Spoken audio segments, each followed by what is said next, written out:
Whole different game now.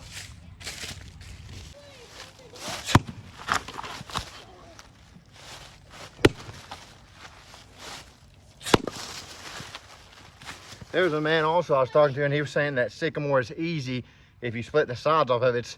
It's not easy, period, if it's green. There's nothing easy about sycamore if it's green.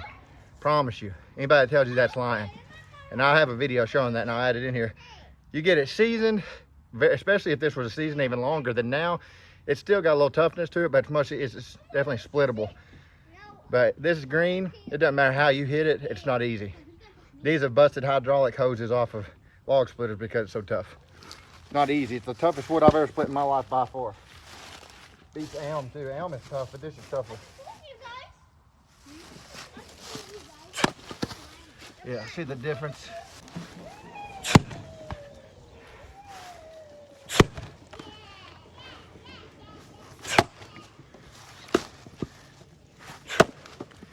Look at that grain on this wood though. See how it's twisted? You probably can't really tell, but it has a twisted grain on it. I've seen some of the woods in Australia that some of those guys split, like Chris from the Rural Project.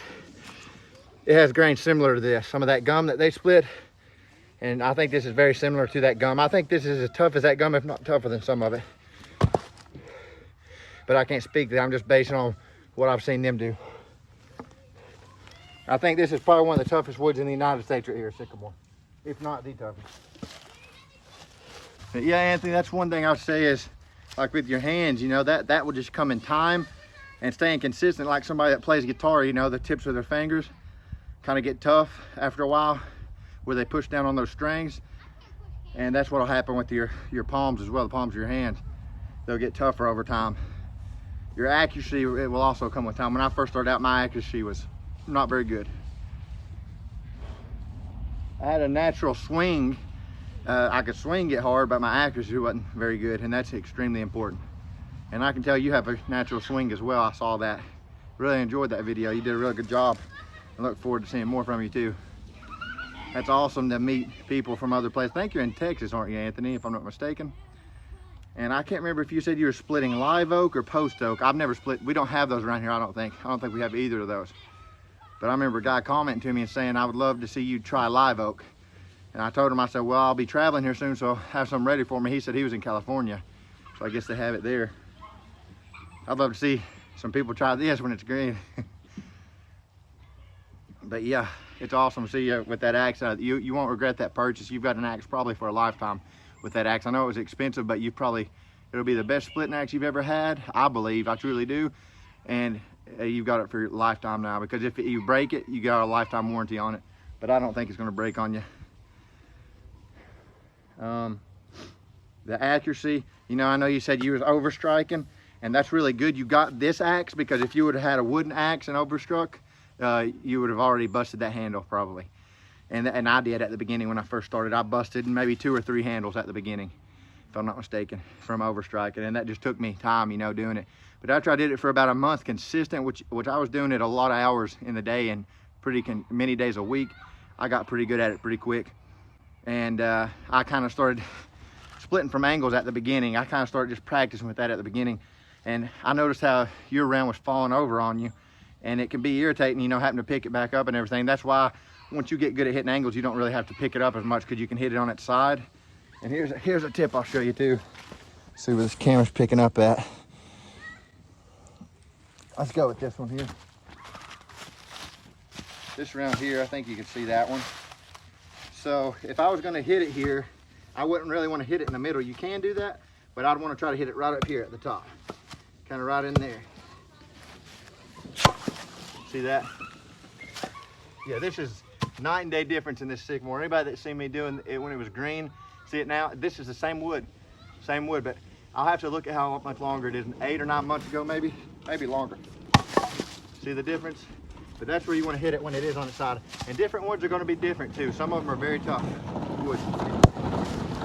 See how I didn't hit it up here? See how I hit right here and it didn't split? So I want to go on up here. What? So what I'm saying is, if they're laying on their side, if they're laying face down like this, the wood is laying like this, you want to hit it up here. kind of right up here where it's a 90-degree angle. Not up here necessarily to where you're coming back towards yourself, or right here on the flat part, but right like that, like this. That's how you want to hit that wood. Not like this. You can hit it like that when you're hitting angles. Kind of at an angle like that. Not like that, and not like that. Like that right there. That way you don't have to pick it up so much. See, there's one hit, and this is pretty much split. See, we have a knot right there, but still split it. See the difference in the sycamore though? Night and day difference. Here's kind of a bigger one. See? Didn't quite get the end on that one. I got more out there. So always too, if you hit it like that, for one, if you are hitting, this really isn't as dangerous as people make it out to be. You're hitting it down like that, because you don't want to hit to where you're going to do this. You don't want to swing like that. What you want to do, Anthony or anybody, is if you're swinging at an angle like that, then you're not going to hit yourself. You're going to go down into the ground. Look how far away that axe is from me, right there. It's quite a long way. So lots of people that speak about how dangerous it is splitting from angles are speaking out of ignorance. They've never done it and they don't understand it. They see it and it can be dangerous if you don't know what you're doing. But if you know what you're doing, it's really, honestly, it's not very dangerous. I've never got myself an axe bad, and I've been doing that for 5 years now, swinging at angles like that.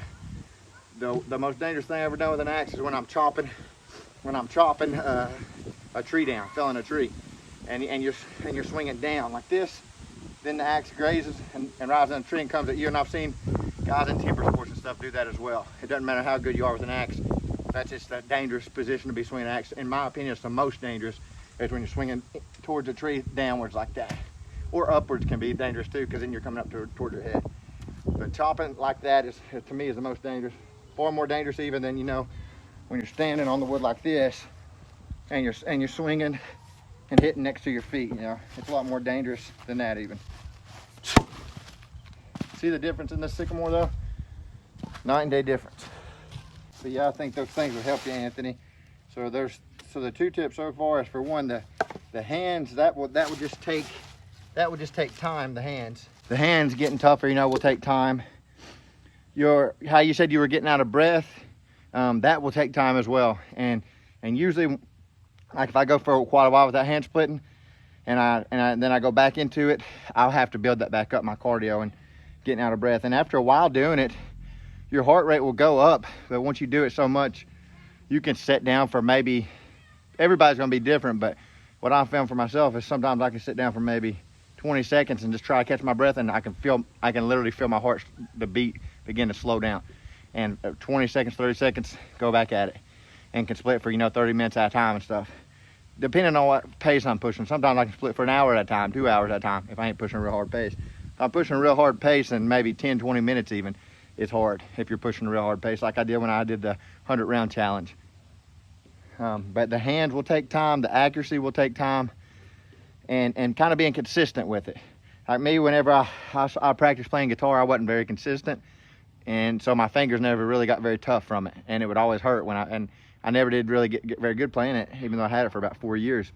My patience wasn't there for it, for guitar, like it is with this. This I enjoy a lot more, me personally. If I was good at guitar, I'd probably enjoy it a lot more, and I intend to try to pick up on that more. But my point is, if you stay consistent with it, you'll see results a lot quicker and better. Especially with like the toughness of your hands, your cardio, your accuracy, things of that nature. And your power and everything will get better and better.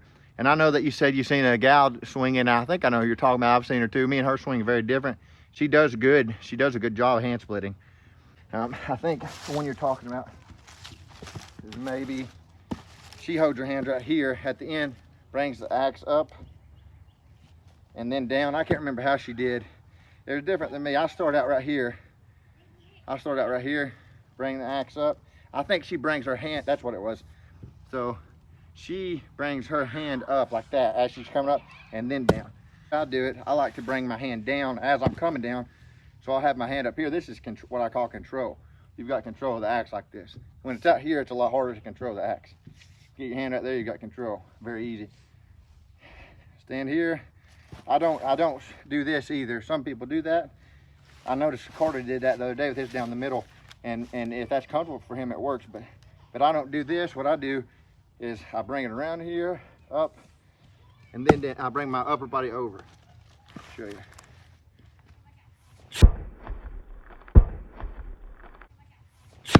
Like that.